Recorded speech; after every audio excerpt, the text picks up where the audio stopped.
అందరూ పట్టుకోండి, బుక్లు వచ్చినాయి అందరికీ.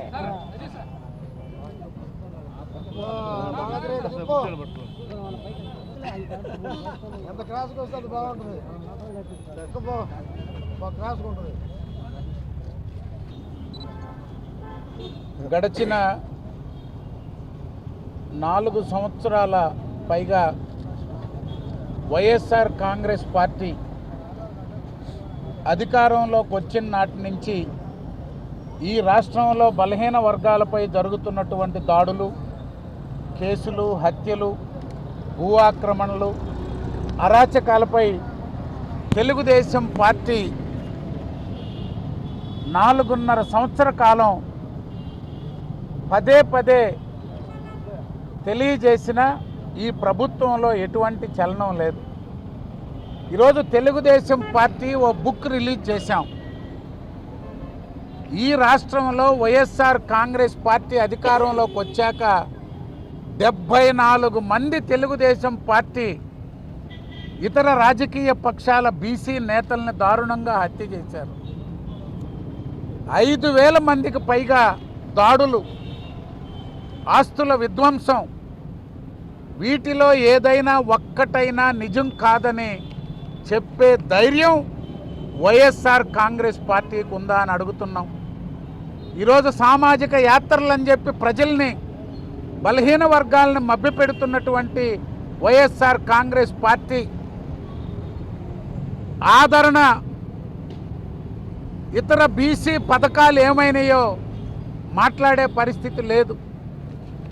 76,000 కోట్లు బీసీ సప్లాన్ నిధులు దారి మళ్ళీపోయినాయి.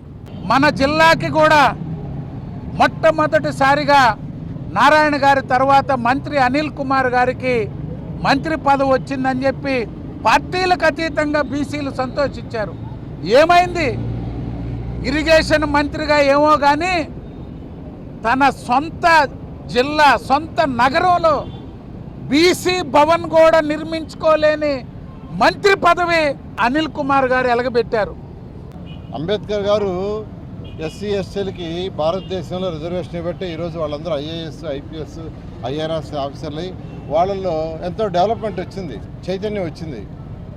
అదేవిధంగా మన రాష్ట్రంలో బీసీలని డెవలప్ చేయాలనేదంతా ఫస్ట్ టైం ఎన్టీ రామారావు గారు రిజర్వేషన్ కొంత 20% ఇస్తే, తర్వాత నారా చంద్రబాబు నాయుడు గారు వచ్చి 34% ఇచ్చారు. ఇచ్చిన ఉద్దేశం ఏంది? వాళ్ళని డెవలప్ చేయాలా. ఈ రాష్ట్రంలో 50% పైగా బీసీలు ఉన్నారు. బీసీలు డెవలప్ కావాలంటే ఖచ్చితంగా ఏ వర్గమైనా ప్రపంచంలో డెవలప్ కావాలంటే చట్టసభల్లో వాళ్ళ వాయిస్ రాలి. వాళ్ళ మెజారిటీ ఉంటే వాళ్ళకి కావాల్సినవి సాధించుకుంటారు, వాళ్ళ వర్గాలు డెవలప్ అవుతారు. ఆ ఉద్దేశంతో ఇస్తే ఈ ప్రభుత్వం జగన్మోహన్ రెడ్డి మళ్ళా దాన్ని 24% తీసుకొచ్చాడు. అది బీసీలకు చేసింది. ఆయన నేను బీసీలకు చేస్తున్నా అంటున్నాడు. ఆయన చేసిన నిజ స్వరూపం అది. నిజంగా బీసీలు డెవలప్ కావాలంటే లోకల్ బాడీస్లో ఖచ్చితంగా మెజారిటీ వాళ్ళు ఉండాలి. కానీ తెలుగుదేశం చేసిన దాన్ని ఆయన నిర్విరామం చేసి ఈరోజు ఎంత అన్యాయం చేశాడు. ఈ విధంగా ఈ యొక్క జగన్మోహన్ రెడ్డి ప్రభుత్వం, వైసీపీ ప్రభుత్వం బీసీలకు పూర్తిగా అన్యాయం చేసింది. పేరుకి మాటలే. అంతేకాదు, ప్రభుత్వాల్లో ఏదైనా ప్రభుత్వాల్లో ఒక సీఎం కింద ఉండే ఆఫీసర్లు కావచ్చు, సలహాదారులు కావచ్చు, వాళ్ళు మెయిన్గా బీసీలు ఉంటే కింద వాళ్ళకి బెనిఫిట్ అవుతుంది. బీసీలు ఉండాలి, ఎస్సీలు ఉండాలి, ఎస్టీలు ఉండాలి.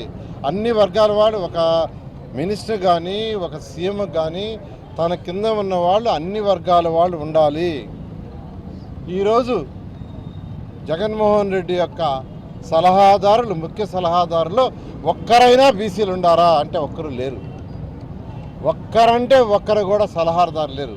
ఎందుకంటే ప్రతి మంత్రి ఫస్ట్ ఫోన్ చేసే సలహాదారుడికే, ప్రతి ఐఏఎస్ ఆఫీసర్ ఫోన్ చేసే సలహాదారుడికే, ప్రతి ఎస్పీ చేసే ఫస్ట్ సలహాదారుడికే, ముఖ్యమంత్రి సలహాదారుడికి ఫోన్ చేస్తారు. ఆయన తన అభిప్రాయాన్ని దాన్ని ముఖ్యమంత్రికి తెలుపుతారు. ముఖ్యమంత్రి గారు డెసిషన్ తీసుకుంటుంటారు. అందులో ఒక్కరు కూడా బీసీలు లేరు. ఏ న్యాయం చేస్తాడైనా? ఈ ముఖ్యమంత్రి బీసీలకు ఏ న్యాయం చేస్తాడు చెప్పనండి.